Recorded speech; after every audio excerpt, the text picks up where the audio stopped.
दोस्तों क्या आप जानते हैं कन्वेंशनल डिवाइसेस को एड्रेसेबल पैनल से कैसे कम्युनिकेट करते हैं? आपके माइंड में ये डाउट होगा कि एड्रेसेबल पैनल हमने देखा है, एड्रेसेबल डिवाइस होता है सर, उसके बाद कन्वेंशनल पैनल देखा है, कन्वेंशनल डिवाइसेस होते हैं। अब ये एड्रेसेबल और कन्वेंशनल का क्या कम्युनिकेशन है?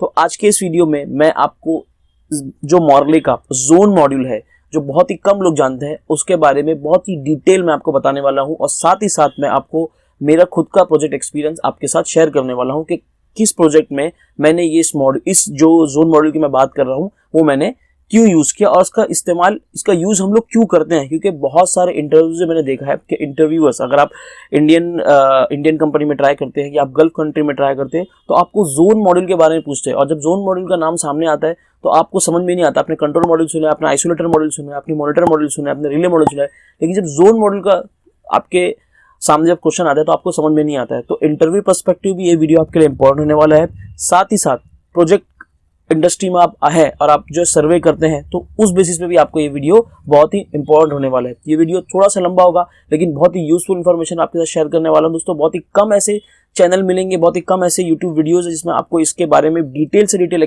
जो है मिलेगा। आप जानते हैं मैं मेरे वीडियो बहुत ही डिटेल बनाता हूँ। इस वीडियो में मैं आपको कन्वेंशनल डिवाइस को एड्रेसेबल पैनल से कैसे कम्युनिकेट करते हैं, कैसे इंस्टॉल करते हैं, पूरी की पूरी इन्फॉर्मेशन आपको इस वीडियो में देने वाला हूं। तो वीडियो जो है कंप्लीट पूरा देखिए, बिल्कुल भी स्किप मत करना। अगर आप एक भी पार्ट को स्किप करेंगे तो आपको कुछ भी समझ में नहीं आएगा, क्योंकि बहुत ही ट्रिकी है।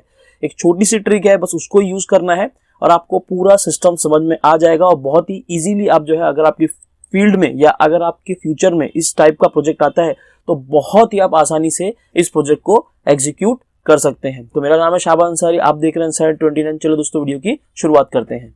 अब दोस्तों आपके माइंड में डाउट होगा कि हम लोगों को इस टाइप का जो मॉड्यूल है वो कहाँ यूज करना है, क्योंकि मैंने आपको बता दिया कि अगर इसको जो है कम्युनिकेट करना है तो हम लोग यूज करेंगे। अब आप सोच रहे होंगे कि क्यों, हम लोग तो direct addressable use system detector को यूज कर सकते हैं एड्रेसेबल पैनल के साथ, ऐसा क्यों आप सर बता रहे हो? तो देखिए मैं आपको बताता हूँ ये क्यों होता है। मान लीजिए आपका कोई क्लाइंट है जिसका जो बिल्डिंग है वो 5th फ्लोर पर है, 5th फ्लोर पे उसका जो है ऑफिस है। अब फ्यूचर में उसके 5th फ्लोर के एक ही ऑफिस में मान लीजिए 20,000 स्क्वायर फीट का उसका फ्लोर है, उसने नॉर्मली कन्वेंशनल डिटेक्टर लगाए हुए, कन्वेंशनल पैनल लगे हुए। अब फ्यूचर में उसने 2 फ्लोर जो है वो परचेस कर लिया, 2 फ्लोर उसने खरीद लिया है, ठीक है, ओन उसका ऑफिस हो गया है, यानी अब उसके 5th 6th 7 2 फ्लोर हो गए। अब उस दोनों फ्लोर पे 6 और 7 पे उसे सिस्टम को इंस्टॉल करना है। अब वो चाहता है कि ये तीनों फ्लोर जो है मेरे एक ही पैनल से ऑपरेट हो, यानी एक मेरे मेन पैनल जो है फ्लोर पर है और जो जितना भी पूरा सिस्टम है वो इसी पर रहे। अब उसका रिक्वायरमेंट ऐसा भी है कि जो एग्जिस्टिंग 5th फ्लोर है, उसका जो पुराना वाला फ्लोर है उस पर कन्वेंशनल डिटेक्टर लगे हुए, वो उसको चेंज करना नहीं चाहता, क्योंकि उसने रिसेंटली वो सारे डिटेक्टर को चेंज किया हुआ है, तो वो वापस से जो है परचेस नहीं करना चाहता। बट जो 6 और 7 फ्लोर उसने परचेस किया है, जो खरीदा है उसने, न्यू फ्लोर आया उसके पास, उसमें वो एड्रेसेबल सिस्टम को डालना चाहता है। तो ऐसी जगह पर हम लोगों को इस डिटेक्टर का इस्तेमाल, इस मॉड्यूल का इस्तेमाल हम लोग करना पड़ेगा। तो इसका नाम है जोन मॉड्यूल। अब हम लोग इसका वायरिंग कैसे करते हैं, सबसे पहले मैं आपको बताता हूँ। जैसे मान लीजिए मेरा जो 5th फ्लोर है, अब 5th फ्लोर पे क्या होता है, मेरे 2 जोन बने हुए, ठीक है। अब आप सभी जानते हैं, मैं बहुत ही बेसिक से आपको नहीं बताऊंगा इन डिटेल, क्योंकि मैंने ऑलरेडी बहुत सारे वीडियो में आपको बता चुका हूं कि जोन में क्या होता है। ये जोन में क्या होता है, बेसिकली यहाँ पर आप जोन, जब भी आप पैनल खोलेंगे कन्वेंशनल, उसमें आपको लिखा मिलेगा जोन 1। अब जोन 1 में पॉजिटिव होता है, नेगेटिव होता है, सभी जानते हैं। पॉजिटिव केबल निकलेगा, नेगेटिव केबल निकलेगा और एक डिटेक्टर को जाएगा, ठीक है, ये इसका इन केबल बन जाएगा। और डिटेक्टर का जो आउट केबल निकलेगा वो सेकंड डिटेक्टर के इन में चले जाएगा। इसी तरीके से आप सभी जानते हैं। अगर आप नहीं जानते तो मेरे जो पुराने वीडियोस है, अगर आप वो देखेंगे तो आपको समझ में आ जाएगा। इस तरीके से 1 2 हो सकता है। यहाँ पर मेरा आखिरी डिटेक्टर 15 है और इस पर जाकर ये खत्म हो गया। अच्छा, लास्ट डिटेक्टर जो होता है वहां पर आपका एंड ऑफ रेजिस्टेंस यूज होता है, जिसको हम लोग बोलते हैं EOL, ठीक है। ये EOL जो रजिस्टर होता है ये आपको OEM ही सजेस्ट करता है कि आपको 4.7 यूज करना है, 3.9 यूज करना है। तो मेरे केस में जो 3.9 किलो ओम्स का आपको रेजिस्टेंस यूज करना है। तो ये मेरा जो है, जो मैं आपको बता रहा हूं अभी, ये मेरा जोन 2 है और ये सेम इसी तरीके से मेरे फ्लोर पे जो है पुराने लगे हुए हैं, रिसेंटली मैंने अभी चेंज कराए हुए। तो ये मेरा जो है ना, ये 5th फ्लोर है, ये मेरा जो है 5th फ्लोर है ना। 5th फ्लोर पर मेरा ऑलरेडी है। अब क्या होता है, मेरी जो बिल्डिंग है, जो मेरी साइट है, उसमें 5th 6th और 7 ये 3 फ्लोर हो चुके हैं, ठीक है ना। और 5th ऑलरेडी मेरा जो है फायर पैनल जो है लगा हुआ है और 7th और 6 पर ये दोनों फ्लोर पर मेरा अभी कोई भी पैनल नहीं है। अब क्लाइंट का ऐसा रिक्वायरमेंट है कि जो 7th और 6th है वहां पर वो एड्रेसेबल पैनल के साथ जाना चाहता है, लेकिन साथ ही साथ जो 5th फ्लोर के जो सिस्टम है वो इसके साथ कम्युनिकेट होना चाहिए। तो इस सिचुएशन में आपको जो है जोन मॉड्यूल का इस्तेमाल करना होगा। अब मैं आपको इसकी वायरिंग बताता हूं कि किस तरीके से होता है।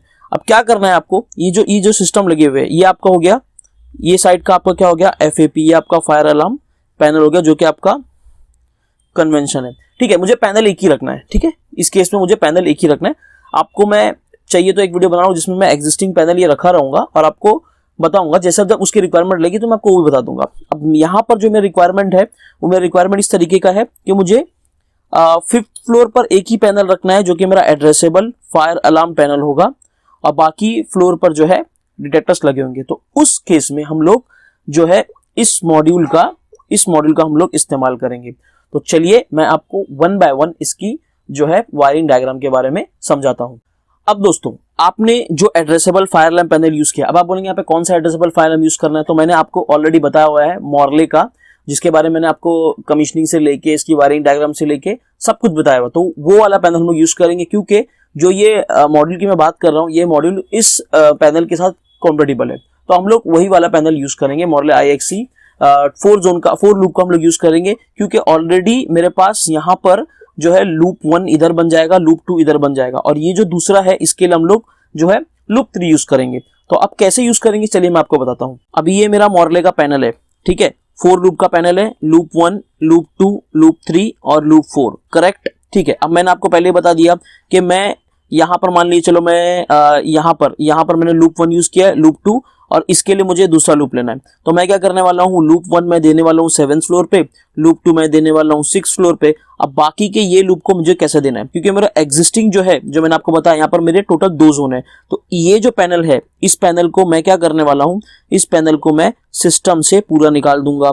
लेकिन ये जो केबलिंग है, ये केबलिंग मेरी ऑलरेडी वैसे के वैसे ही रहने वाली है, क्योंकि यहाँ पर मेरे पास जो केबल आए वो सिर्फ मेरे पास सिर्फ 2 ही केबल आए हैं, राइट, इस फील्ड से। लेकिन आप सभी जानते हैं कि जब भी आप लूप का पैनल इंस्टॉल करते हैं तो लूप के पैनल में अगर आप देखेंगे तो इस तरीके से लूप का पैनल होता है। देखिए मैं आपको बहुत ही इजी तरीके से बताता हूँ, प्लस माइनस प्लस माइनस, यहाँ लिखा होता है L इन, ठीक है, और यहाँ लिखा होता है L आउट, ठीक है। तो यानी ये जो जाता है वो फील्ड में जाता है मान लीजिए, और ये केबल जो है फील्ड से आता है, या इन आउट जैसे भी आप समझ सकते हैं।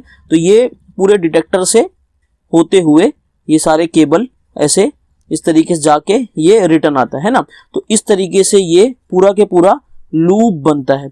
लेकिन अभी यहाँ पर क्या केस हो गया है कि यहाँ पर हमारा आप देखेंगे तो यहाँ पर सिर्फ एक ही केबल गया हुआ है। तो इसको हम लोग को कैसे करना है, वो यहाँ पर एक टेक्निक है।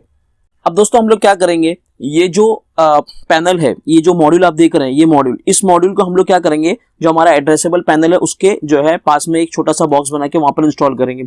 और यहाँ पर क्या करना होता है हम लोग को, बहुत ही सिंपल है। आप जानते हैं जब भी आप एड्रेसेबल पैनल खोलेंगे, जैसे कि मैंने आपको बताया, यहाँ पर लूप के कनेक्शन होते हैं, ये नेगेटिव पॉजिटिव नेगेटिव पॉजिटिव, ठीक है।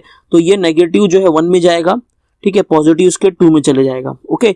देन इसका नेगेटिव अगेन इसके 3 में चले जाएगा, और जो पॉजिटिव वो 4 में चले जाएगा। तो यानी जो मेरा पैनल है उसका लूप मेरा कंप्लीट हो गया। यानी ये मेरा मान लीजिए आउट है, और ये मेरा जो है 2 केबल इन का हो गया। तो यानी मेरा जो फायर पैनल है, एड्रेसेबल फायर पैनल है, उसको मेरा जो लूप है ना, क्योंकि इसमें क्या होता है, बेसिकली लूप होता है ना, ऐसा लूप है। तो ये मेरा लूप जो है वो कवर हो गया, करेक्ट। अब मेरा लूप कवर हो गया तो मेरा पैनल को मालूम पड़ गया कि ये मेरा एक जो है जोन मॉड्यूल है, ओके, जोन मॉड्यूल। इसको आप चाहिए तो एड्रेसिंग दे सकते हैं।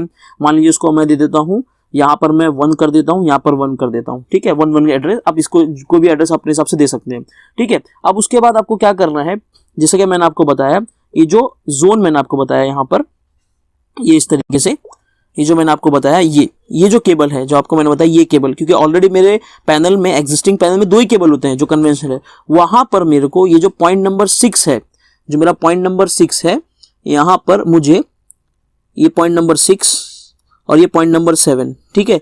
तो पॉइंट नंबर जो मेरा 6 है, यहाँ पर मेरा नेगेटिव का केबल कनेक्ट होगा, ठीक है। और जो पॉइंट नंबर मेरा 7 है, यहाँ पर इसमें मेरा पॉजिटिव का केबल कनेक्ट होगा। यानी इसमें क्या होगा, इसमें जो मेरे डिटेक्टर्स होंगे वो मेरे कनेक्ट होंगे, जो मेरा ऑलरेडी फील्ड पर लगे हुए। आई होप आपको समझ में आ रहा होगा दोस्तों। और ये मेरा लास्ट डिटेक्टर है जहां पर मैं क्या करूंगा, एंड ऑफ रजिस्टर जो है कनेक्ट कर दूंगा EOL, उसकी वैल्यू मेरी होगी 3.9 किलो ओम्स। ओके, तो इस तरीके से 1 2 3 एंड सो ऑन ऐसे डिटेक्टर हो जाएंगे। अब मुझे क्या करना है, ये जो पॉइंट नंबर 9 है, ये जो पॉइंट नंबर 9 है और ये जो पॉइंट नंबर 10 है, इसको मुझे एक्सटर्नल पावर सप्लाई से कनेक्ट करना होगा। अब ये पावर सप्लाई क्या होगा आपका 24 वोल्ट DC 2 एम्पियर का आप जो है वो कनेक्ट कर सकते हैं। तो इस तरीके से इसका बहुत ही सिंपल आपका डायग्राम समझ में आ जाएगा। यानी आपका क्या हो गया, यहां पर आपका जो कन्वेंशनल है डिटेक्टर वो एज इट इज रहेगा, आपकी केबलिंग भी एज इट इज रहेगी। अब क्या होगा, इसमें से कोई भी डिटेक्टर एक्टिवेट होगा तो आपका जो एड्रेस है 11 ठीक है 11 वो एक्टिवेट होगा। ये एलईडी ग्रीन जो यहाँ पर एलईडी है वो मेरा रेड हो जाएगा और पैनल को पता चल जाएगा कि मेरा जो लूप 1 है उसमें फायर अलार्म एक्टिवेट हुआ है। इसी तरीके से बहुत ही आसानी से जो है आप यहाँ पर इसको हम लोग क्या दे सकते हैं, लूप 2 बना सकते हैं। इसको हम लोग लूप 1 ऑलरेडी बना चुके हैं और इसका एड्रेस मैंने अगर 1 दिया है तो आप इसका एड्रेस 1 2 भी दे सकते हैं। तो जैसा कि मैंने आपको एक्सप्लेन किया यहाँ पर, तो आपका जो लूप 1 जैसे मैंने आपको बताया यहाँ पर कि आपका ये पैनल है जहां पर आपने क्या किया है, लूप 1 लूप 2 लूप 3 लूप 4। तो ठीक है, तो आपने क्या किया, बहुत ही सिंपली तरीके से लूप 3 को और लूप 4 को आपने एड्रेसेबल डिवाइस के साथ कनेक्ट कर दिया, एड्रेसेबल डिवाइस के साथ कनेक्ट कर दिया। और लूप 1 को आपने जोन मॉड्यूल के साथ, लूप 2 को आपने जोन मॉड्यूल के साथ, जो पुराने मेरे कन्वेंशनल डिवाइस थे उसके साथ आपने कनेक्ट कर दिया, जो कि मैंने आपको यहाँ पर बताया हुआ है इस तरीके से। ये इस तरीके से आपको मैंने जो है बता दिया कि इस तरीके से ये होता है। दोस्तों थोड़ा सा ट्रिकी है बट बहुत ही आसान है। अगर आपको अभी भी डाउट है तो प्लीज वीडियो को पीछे लेके जाइए, फिर से 1 से 2 बार 3 बार देखिए। और मैं आपको हमेशा बोलता हूँ, जब भी आप मेरे वीडियोस देखते हो ना तो आप एक नोटबुक में नोट कीजिए और मेरे जो भी डायग्राम्स होते हैं ना वो डायग्राम को नोट करके आपके बुक में बनाइए, आपको बहुत आसानी समझ में आएगा। मैंने बहुत सारे ऐसे कमेंट्स में पढ़ता हूँ जिसमें मेरे आपके जो डाउट्स होते हैं वो मेरे वीडियो में ही होते हैं, लेकिन आप क्या करते हैं, वीडियो को स्किप करके देखते हैं, पूरा वीडियो नहीं देखते, तो आपको वो समझ में नहीं आता और आप मुझे कमेंट बॉक्स में कमेंट करते हैं। बहुत सारे कमेंट मुझे ऐसे देखने को मिलते हैं। इस वीडियो में भी मैं आपको बोलता हूं कि आपको 1 से 2 बार वीडियो को देखना होगा, 3 बार देखना होगा, तभी जाकर आपको समझ में आएगा। पेन पेपर लीजिए, जो मैंने डायग्राम आपको एक्सप्लेन किया है वो आप अपने ड्राइंग में बनाइए। मैं गारंटी आपको बोलता हूं कि आपको इसका जो वायरिंग डायग्राम है वो बहुत ही आसानी से समझ में आ जाएगा। दोस्तों अगर फिर भी आपके कुछ डाउट्स रहेंगे तो आप मुझे कमेंट बॉक्स में कमेंट कर सकते हैं और आपके कोई भी डाउट्स है आप मुझे मेल भी कर सकते हैं। मैं पूरी कोशिश करूंगा आपके जो है डाउट्स के आंसर देने। चलो दोस्तों मिलते हैं अगली वीडियो में, तब तक के लिए बाय बाय।